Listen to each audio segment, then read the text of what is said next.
આ તારીખ 9/9/2025ના રોજ વસ્ત્રાલ ગામ પાસેથી ફરિયાદી અજયસિંહ રાજપૂતને ઇનોવા કારમાં આરોપીઓ દ્વારા અપહરણ કરી જુદી જુદી જગ્યાએ ફેરવેલો હતો અને તેમને મુક્ત કરવા બદલ 1 કરોડની ખંડણી માંગેલી હતી, જેથી આરોપીઓએ ફરિયાદી પાસે તેમના પત્નીને ફોન કરાવી જેટલા પણ ઘરમાં રોકડા અને દાગીના હોય તે મંગાવેલા હતા, જેથી ફરિયાદીએ પોતાને ત્યાં કામ કરતા ઇસમને પોતાના ઘરે મોકલી દાગીના અને રોકડ રકમ મંગાવી હતી.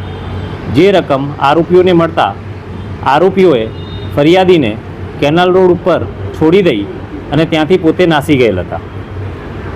ત્યારબાદ આરોપીઓ સુધી પોલીસ કઈ રીતે પહોંચી, કેટલા આરોપીઓની ધરપકડ કરી છે, મુદ્દામાલ કેટલો રિકવર કરવામાં આવ્યો? ફરિયાદી જ્યારે મુક્ત કરવામાં આવ્યો ત્યારે ફરિયાદીએ 112 નંબર ઉપર ફોન કર્યો. 112 ઉપરથી તેને પોલીસ મદદ મળતા પોલીસ તેમને રામોલ પોલીસ સ્ટેશન લઈ આવી. રામોલ પોલીસ સ્ટેશને આવી ફરિયાદીએ પોતાની વિગતો જ્યારે જણાવી ત્યારે પોલીસે લોકલ પોલીસે પોતાની અલગ અલગ ટીમો બનાવી ફરિયાદીએ જણાવેલ કારના વિવરણ અને નંબરને આધારે પોલીસ કારના માલિક સુધી પહોંચી. કારના માલિકે જણાવ્યું કે આ જે ઇનોવા કાર છે મેં ભાડે આપેલી હતી, જેથી અમે જેમને ભાડે આપેલી હતી તેમને ટ્રેક કરવાની કોશિશ કરી અને તપાસમાં અમને જાણવા મળ્યું મોડી રાત્રે કે આ કાર કોટા પહોંચી ગયેલ છે, જેથી રાત્રિના દરમિયાન અમે રાજસ્થાન પોલીસનો સંપર્ક કરતા કોટા લોકલ સિટીની પોલીસને લોકેશન આપતા કોટાની જે લોકલ પોલીસ છે તે આરોપીના વોચમાં રહી હતી અને આરોપીઓને હસ્તગત કર્યા હતા. એ જ દરમિયાન આપણે અહીંથી પોતાની પોલીસ પણ મોડી રાત્રે જ રવાના કોટા કરી દીધી હતી. કોટા પહોંચીને પોલીસે આરોપીઓની પૂછપરછ કરી હતી અને પૂછપરછ દરમિયાન જેમણે જ્યાં મુદ્દામાલ સંતાડ્યો છે તે જગ્યા બતાવતા મુદ્દામાલ ત્યાંથી રિકવર કરવામાં આવ્યો હતો. સાહેબ, આખરે આ જે કાંડનો મુખ્ય માસ્ટરમાઇન્ડ કોણ છે, તેને કોણે ટિપ્સ આપી હતી અને કુલ કેટલા આરોપીઓ ઝડપાયા છે? આની અંદર જે કુલ અત્યારે આરોપીઓ છે જે કુલ 6 આરોપીઓ છે. એમાં એક સંગ્રામસિંહ રાકેશસિંહ સિકરવાર, શિવમસિંહ ઉર્ફે કાકુ, અમન અવધેશસિંહ ભદોરિયા, સુરજ સુભાષચંદ્ર ચૌહાણ, અરફરોઝ ખાન ઉર્ફે સૈજુ અને ઋષિ શાંગર છે. જે મુખ્ય જે કાવતરું ઘડનાર છે એ સંગ્રામસિંહ છે અને ઋષિ શાંગર છે. ઋષિ જે છે તે આરોપીનો ભાણો થાય છે, એટલે કે ફરિયાદીનો ભાણો થાય છે અને ફરિયાદી એના મામા થાય છે.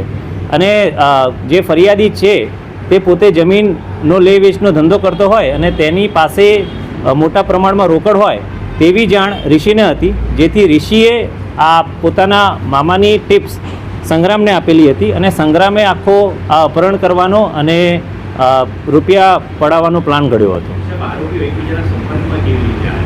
સંગ્રામસિંહ અને ઋષિ મિત્રો છે જેઓ પહેલાંથી એકબીજાને ઓળખે છે.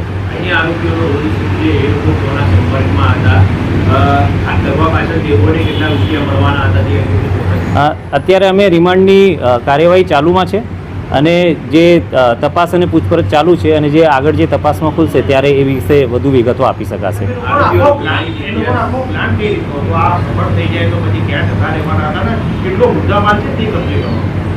આ લોકોનો પ્લાન એવો હતો કે આ જ્યારે મુદ્દામાલ લઈને એ લોકો યુપી જવાના હતા, પરંતુ ઋષિ જોડે વાત થતાં એ ઋષિ પોતે કોટા હોય એટલે ત્યાં કોટા બોલાવી લીધા હતા. આ લોકોને આરોપીઓના ગુનાહિત ઇતિહાસમાં સંગ્રામસિંહ અને શિવમ ઉર્ફે કાકુ એ વિરુદ્ધ 10 કરતાં વધારે મારામારીના ગુના પહેલાં દાખલ થયેલા છે અને એક મર્ડરનો ગુનો પણ દાખલ થયેલો છે એમના ઉપર. મુદ્દામાલની અંદર આપણે આરોપીઓ પાસેથી 26 લાખ રૂપિયા કેશ અને સોનાના દાગીના જે આશરે 25 તોલા જેની કિંમત રૂપિયા 25 લાખ અને આશરે 1.5 કિલો ચાંદી જેની કિંમત રૂપિયા 1.5 લાખ એમ કુલ મળી આશરે 53 લાખનું સંપૂર્ણ મુદ્દામાલ જેઓ લઈ ગયા હતા તે રિકવર કરેલો છે. એ હજી આપણે તપાસ એની ચાલુ છે. રિમાન્ડ દરમિયાન જે પણ કંઈ ખુલશે એ તપાસમાં ખ્યાલ આવશે.